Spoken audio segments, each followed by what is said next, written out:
가족은 보험인가 위험 자산인가? 인생은 불확실성의 연속입니다. 실직, 질병, 사업 실패, 노화와 죽음. 그래서 인간은 오래전부터 위험을 분산하는 장치를 만들어 왔습니다. 보험, 연금, 복지제도가 대표적이죠. 그러나 이런 제도가 등장하기 전부터 존재했던 안전망은 가족이었습니다. 가족은 경제적, 정서적 위험을 함께 감당하는 공동체였고, 위기에 빠진 개인을 보호하는 일종의 보험 역할을 수행해 왔습니다. 그러나 가족은 보험 역할만 하는 게 아닙니다. 때로는 위험을 증폭시켜 한 사람의 실패가 가족 전체의 몰락으로 이어지기도 하죠. 가족은 든든한 안전망이 될 수 있지만 동시에 치명적인 위험의 통로가 될 수도 있다는 뜻이죠.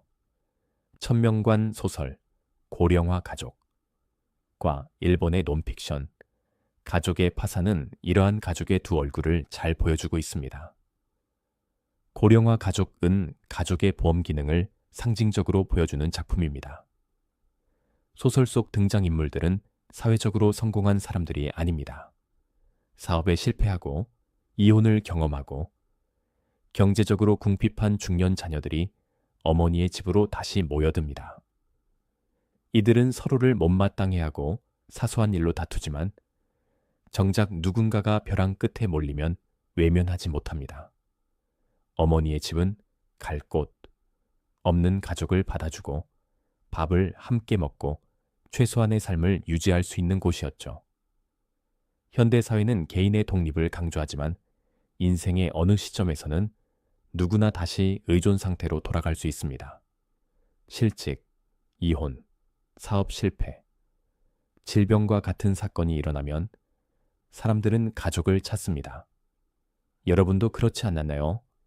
국가가 생계급여를 지급할 수는 있어도 함께 살아줄 사람까지 제공하지는 못합니다. 보험회사가 의료비를 지급할 수는 있어도 병원 침대 곁을 지켜주지는 않습니다. 이런 점에서 가족은 여전히 시장과 국가가 대체하기 어려운 역할을 수행하고 있습니다. 외로움, 간병, 돌봄, 정서적 고립은 경제적 자원만으로 해결하기 어렵습니다. 이처럼 가족은 경제적 보험 기능뿐만 아니라 관계를 제공하는 공동체라 할 수 있습니다. 그러나 가족의 파산은 정반대의 현실을 보여줍니다. 이 책은 일본 사회에서 실제로 발생한 수많은 사례를 통해 가족이 어떻게 함께 무너지는지를 추적하고 있습니다. 고령 부모의 간병 부담, 자녀의 실업과 은둔, 장기 불황에 따른 소득 감소, 늘어나는 의료비와 생활비가 서로 얽히면서 가족 전체가 파산에 이르는 과정을 보여주고 있죠. 특히 인상적인 것은 문제가 어느 한 사람에게서 시작되더라도 결국 가족 전체가 그 부담을 떠안게 된다는 점입니다. 부모가 치매에 걸리면 자녀가 직장을 포기하고 간병을 맞습니다.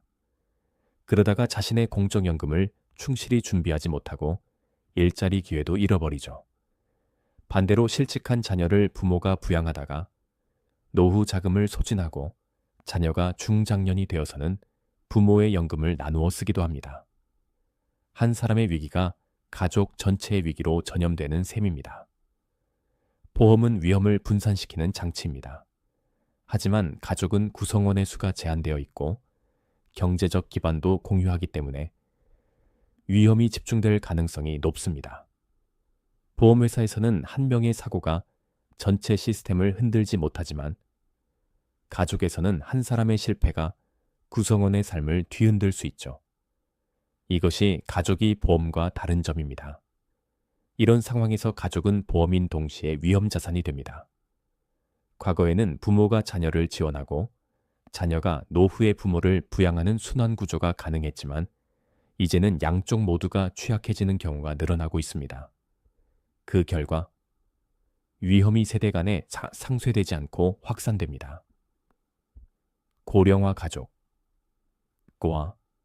가족의 파산은 서로 반대의 이야기를 하는 것처럼 보이지만 사실은 같은 질문을 던지고 있습니다. 가족은 어디까지 서로를 책임질 수 있는가 하는 질문이죠. 고령화 가족은 가족이 개인의 실패를 흡수하고 정서적 안정을 주는 완충장치가 될 수 있음을 보여주는 반면, 가족의 파산은 그 완충장치가 과도한 부담을 떠안으면 붕괴할 수 있음을 경고하고 있습니다. 전자는 가족의 연대 가능성을 말하고, 후자는 가족의 한계를 말하고 있죠. 가족은 인류가 만든 가장 오래된 보험입니다. 그러나 보험도 한도를 넘어서면 기능을 잃습니다. 초고령화 사회를 살아가는 우리는 가족의 연대를 튼튼히 하되, 가족의 구성원들이 서로를 지킬 수 있는 범위를 냉정하게 이해하고 위험이 전이되지 않도록 해야 합니다. 예를 들어, 모두 떠안고 파산하지 말고 국가의 복지 체계를 활용하는 등입니다. 가족의 보험 기능에 너무 매몰되면 위험이 전이되어 모두 파산할 수 있습니다.